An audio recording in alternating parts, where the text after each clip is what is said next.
শুরু করছি আজকের গল্প শিবরাম চক্রবর্তীর লেখা হাতিমার্কা বরাত। বাজার মন্দা মানে বরাত মন্দ। কালীকেষ্টর পর্দা খারাপ পড়েছে, ট্যাগ খালি, কয়েক হপ্তার থেকে টাকার আমদানি নেই, আধুলিটা সিকিটাও আসছে না, খদ্দেরের দেখা নেই গো। টাকাওয়ালা দূরে থাক, একটা টাকওয়ালা পর্যন্ত টিকি দেখায় না। এমনই অচল অবস্থা। কালীকেষ্ট ভাবে, খালি ভাবে, ভেবে ভেবে কুল পায় না। অর্ডার সাপ্লাইয়ের কারবার তার, সবকিছু বেচা কেনার লাভ কুড়িয়ে তার মুনাফা। নানা রকমের মালের তার যোগানদারি, দোকানদারিও, পাইকারি আর খুচরোয়। যেটি চাই আর যেটি চাইনে, আর যে জিনিস হাজার চাইলেও কোথাও পাইনে, সব তার আড়তে মজুদ। কিন্তু মজুদ মালে মজা কোথায়? মূলধন আটকে তা তো উল্টে মালিককেই আরো বেশি মজায়। মাল কাটাতে পারলে তবেই না তা টাকাতে ঘুরে আসে, ঘুরে টাকা হয়ে আসে। কাটা মানেই টাকা, না কাটলে সবই তো পয়মাল। মহাজনের দেনা মেটাতেই মাথার চুল বিকিয়ে যাবার জোগাড়।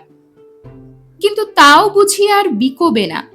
টেনে টেনে মাথার চুল ছিঁড়ছিল কালীকেষ্ট। ভাবনায় চিন্তায় সে পাগলের মতো হয়েছে। অবশেষে ভাবলে, না, এ জীবন রেখে কোনো লাভ নেই, গঙ্গার জলে বিসর্জন দেওয়াই ভালো।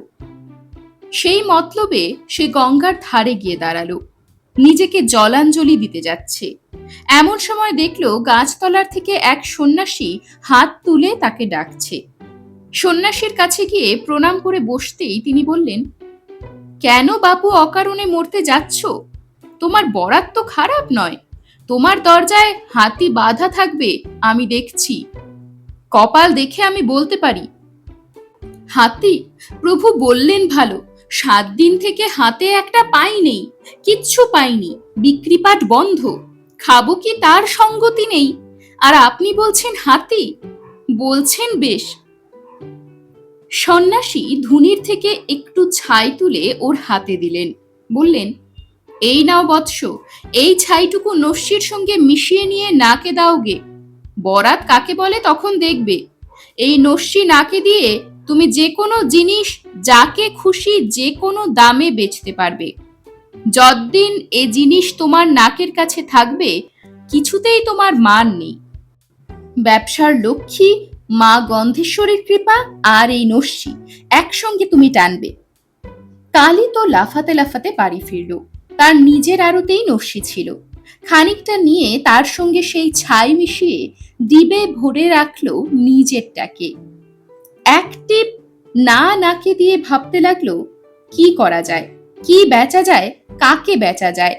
ভাবতে ভাবতে তার চোখ খুলল। চোখের কাছেই পড়েছিল চকের ঢেরি, চকচক করে উঠল সামনে। এই চকখড়ির 7 গাড়ি সে কিনেছিল এক নিলামে, বেশ দাওয়ের মাথায়, জলের মতন সস্তায়। কিন্তু তারপর থেকেই পস্তাচ্ছে। এই চিজের এক টুকরো সে তারপরে গছাতে পারেনি কাউকে। স্কুল পাঠশালায় তো খড়ি লাগে, তাই ভেবে সে পাচার করতে গেছিল সেখানে। তারা বলেছিলেন, নিতে পারে 1 আধ সের। এত খড়ি নিয়ে কি করব? যদি এ শহরের সবাই 7 পুরুষ ধরে এ স্কুলে পড়ে, তাহলেও লিখে লিখে 77 বছরেও ফুরোতে পারবে না। ব্ল্যাকবোর্ড ক্ষয়ে যাবে, তবু সব খড়ি খরচ হবে না। সারা বাংলাদেশের তামাম ছেলের যদি একসাথে হাতে খড়ি হয়, তাহলেও নয়। আচ্ছা, দেখা যাক না নস্যির গুণটা, ভাবল সে। সেই স্কুলেই খড়ি বেচতে পারি কিনা দেখি না গিয়ে। যদি এই অচলকে চালাতে পারি, তবেই বুঝবো এই নস্যির দৌলতে বাকি জিনিস চালু করতে বেগ পেতে হবে না।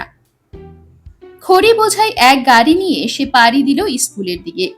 যেতে যেতে পথে পড়ল এক রাজ জ্যোতিষীর বাড়ি।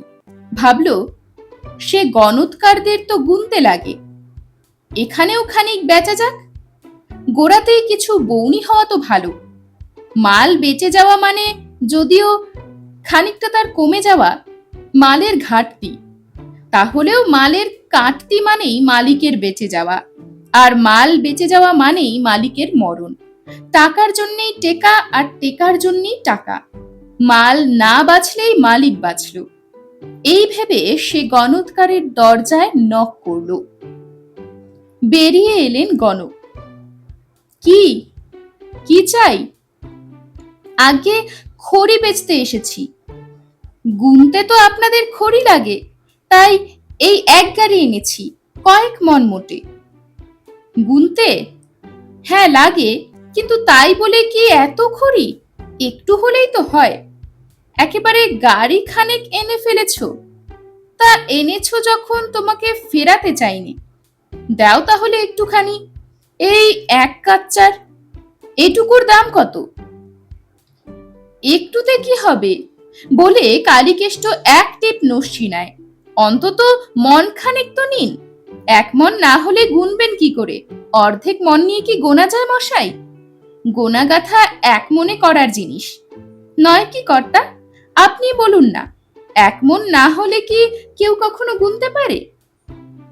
তা বটে, এক মনেই গুনতে হয়, সে কথা ঠিক। মানতে হয় গণক ঠাকুরকে। তাহলে দাও, এক মনই দাও, বলছো যখন এত করে।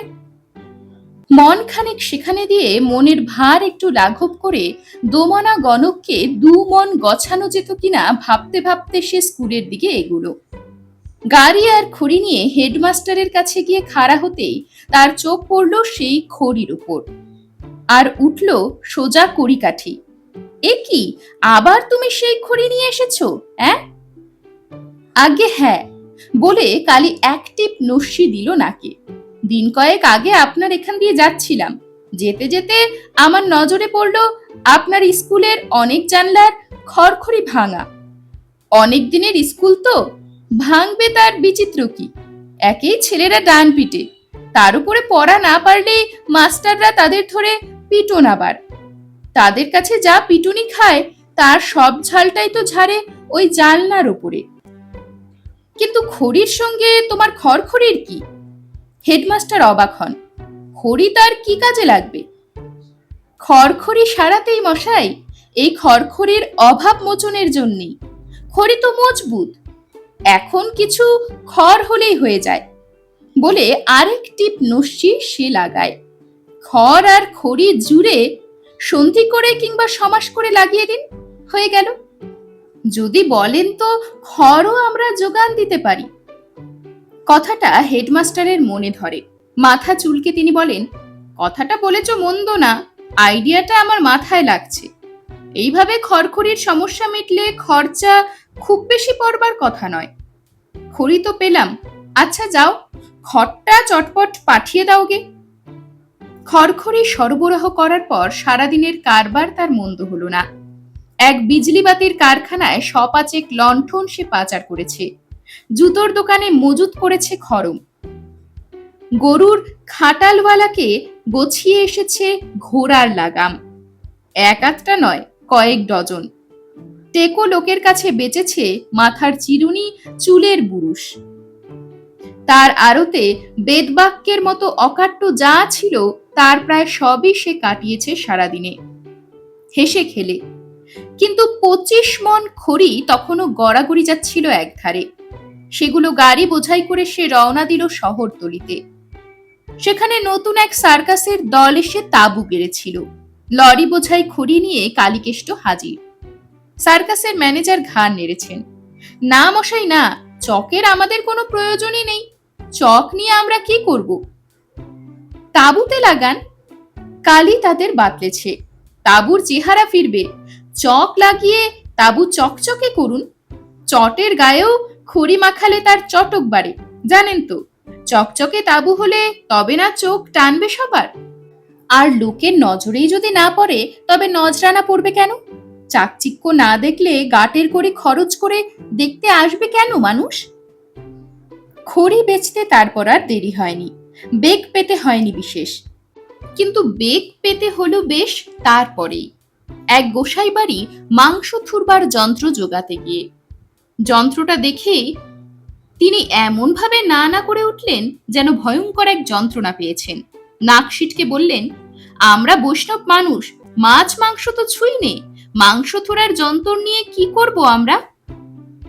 মাংস না খান থোর তো খান, এচোর চলে? গাছ পাঠাতে তো অরুচি নেই, থোরকেও যদি এর দ্বারা থুরে নেন, কি চমৎকার যে হয় বলবার নয়।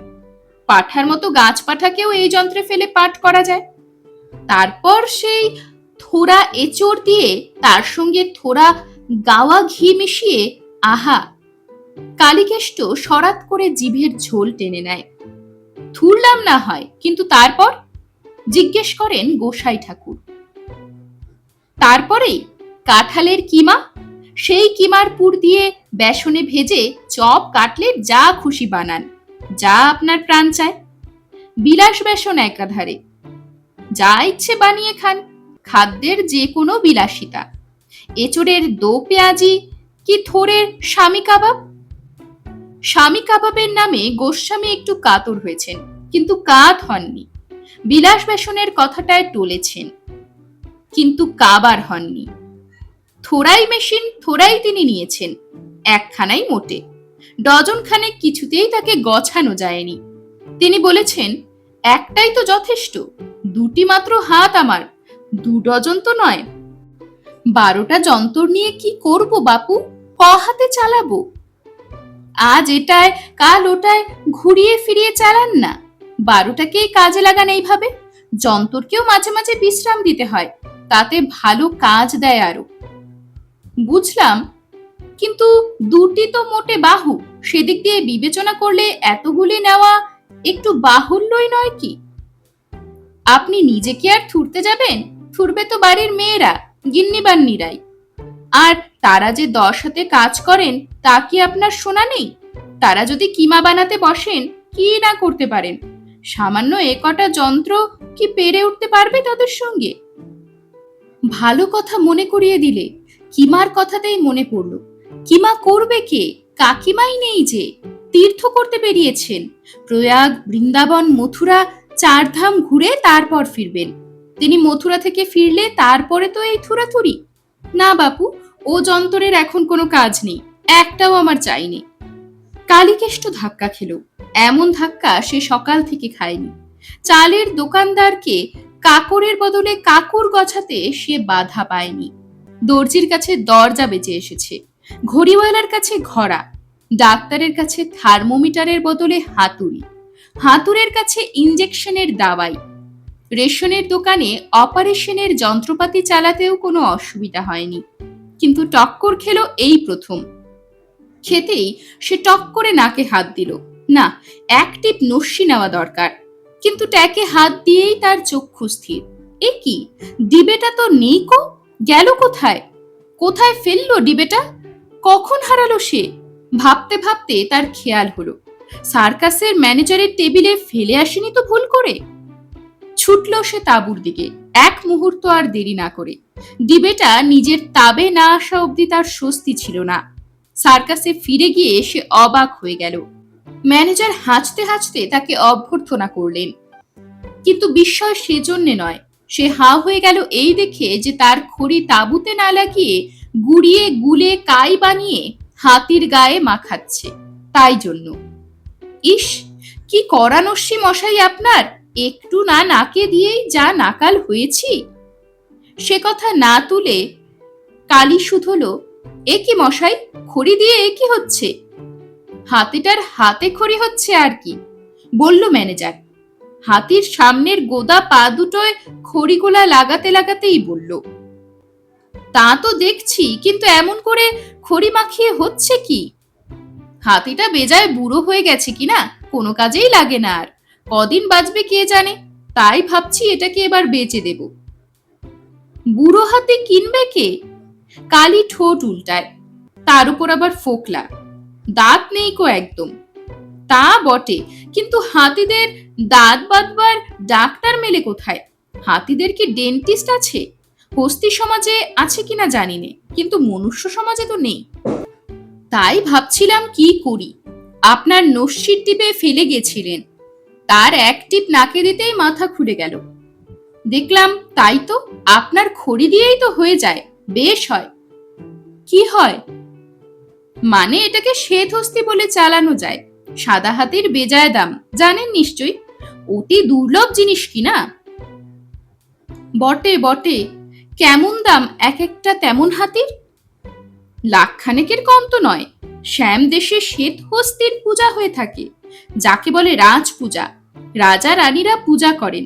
ঐরাবতের বংশধর কিনা ওরা, দেবতা বিশেষ, বুঝলেন? তা কত দামে বেচবেন এটাকে? লাখখানেক আর কে দেবে এখানে? এ তো শ্যামদেশ নয়। হাজার বিশেক হলেই ছেড়ে দেব। ভারী পয়মন্ত হাতি এই শ্বেত হস্তি। যার দরজায় এই হাতি বাঁধা থাকে, বুঝলেন কিনা, মা লক্ষ্মী তার বাড়িতে অচলা, তবে কিনা বরাত করে আসা চাই। যার তার দরজায় কি হাতি বাঁধা থাকে? শুনেই কালীকেষ্টর টনক নড়ে। মনে মনে সে খতায়। সারাদিনের রোজগারে হাজার বিশেক টাকা তার হয়েছিল। হিসেব করে দেখে, তারপর বিশেষ বিবেচনা করে দেখে, কিন্তু সত্যিকারের শ্বেত হস্তি তো নয় মশাই। সে বলে, আমারই এই খড়িগোলা মাখানো জাল হাতি তো বলতে গেলে, কিংবা হাতির ভেজাল, তাও বলতে পারেন। টের পাচ্ছে কে? সবে তো এর হাতে খড়ি হয়েছে। পায়ে খড়ি হোক, সারা গায়ে খড়ি লাগাই, তখন দেখবেন মুনিরও মন টলে যাবে সে চেহারা দেখলে। বলে সার্কাসের মালিক আরেক টিপ নস্যি লাগায় নাকে, লাগিয়ে আরেক প্রস্থ হাঁচির মহড়া দেয়। তারপর আর বলতে হয় না। হাঁচতে হাঁচতেই হাসিল হয় কাজ, হাসতে হাসতেই। খানিক বাদে কালীকেষ্ট সার্কাস থেকে বেরোয়। খালি হাতে নয়, হাতি হাতিয়ে। হাতির লেজ ধরে নিজের ট্যাগ হালকা করে। তাঁবুর গেটে যে তাবেদার ছিল সে তাকে শুধল, কি মশাই, পেলেন আপনার হারানো জিনিস, যা খুঁজতে এসেছিলেন? না, পাইনি, তবে একটা পেয়েছি। এই হাতিটা? হ্যাঁ, ভারী দুর্লভ জিনিস মশাই। এই সাদা হাতিটাকে বেশ দাওয়ে পাওয়া গেছে। দাওয়ে? লোকটা হা হয়ে থাকে। দাও বই কি, লাখ টাকা একটা সাদা হাতির দাম। সোজা কথা নয়। এদিকে সারাদিনের আমার আমদানি মাত্র 20,000, কিন্তু তাতেই হয়ে গেল। বিষে বিষক্ষয় করে এই হাতিটাকে নিয়ে চললাম। বেঁধে রাখবো আমার দরজায়, বেশ হবে। এরকমই আরো সব গল্প পেতে চ্যানেলটিকে সাবস্ক্রাইব করে দেবেন। আর গল্পটি যদি ভালো লেগে থাকে তাহলে লাইক, শেয়ার আর কমেন্ট করে দেবেন।